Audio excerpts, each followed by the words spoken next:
Yes, Ivan, nagkaroon na nga ng proklamasyon dito sa probinsya ng Cavite. Pero bago yan, ay ibalita ko muna sa inyo na medyo nagkaroon ng delay dito sa canvassing, no, sa Provincial Board of Canvassers ng Cavite. Dahil nga medyo na-delay ng transmission ang isa sa mga municipality dito nga sa Cavite. At ito ay ang Silang Cavite.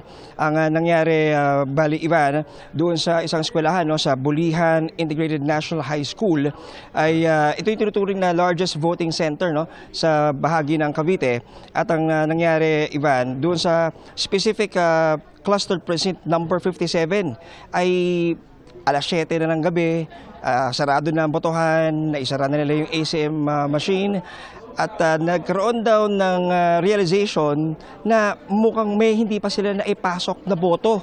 So, hindi agad na i-feed yung ballots na galing sa isang cluster precinct na may 750 votes. Ang naging epekto nito, Ivan, no, ay kinailangan nilang buksan or i-reset ang isang ACM at isinagawa ang batch feeding na may 750 ballots ng naturang cluster precinct at isinama na yung dalawang balota lang, Ivan, yung nakakalimutang ipasok, no? Ito ay isang balota ng PDL at isang balota na galing sa priority polling place. So, yun yung naging reason bakit naantala lahat ng lungsod at munisipalidad, no, sa Cavite nakapag-transmit na. Kaya lang talagang kaninang umaga ay bukod tanging Silang Cavite na lamang ang hindi pa. Around 9:43, Ivan, sa wakas ay naipasok na, no, na-transmit na ng Silang Cavite ang resulta ng eleksyon.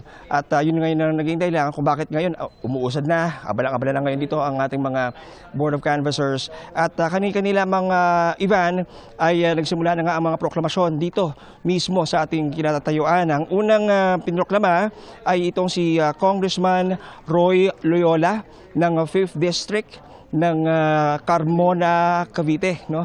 At siyempre kasama dito ang kanyang may bahay. Siya ay kinongratulate ng mga Board of Canvassers dito at itinaas sa kanyang kamay at tinanghal na panalo sa kanilang distrito.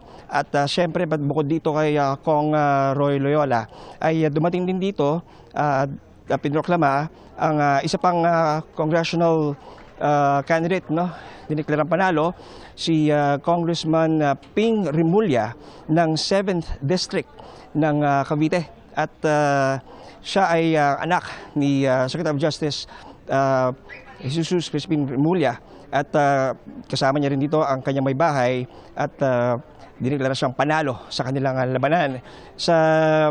Yung sa Silang Cavite, actually, Ivan, no, medyo hotly contested yung nangyaring bakbakan doon ng mga kandidato. At pero bago yun, dito sa probinsya ng Cavite, sa pagka-gobernador ay nangunguna sa bilangan ngayon si Abeng Rimulya with 836,748.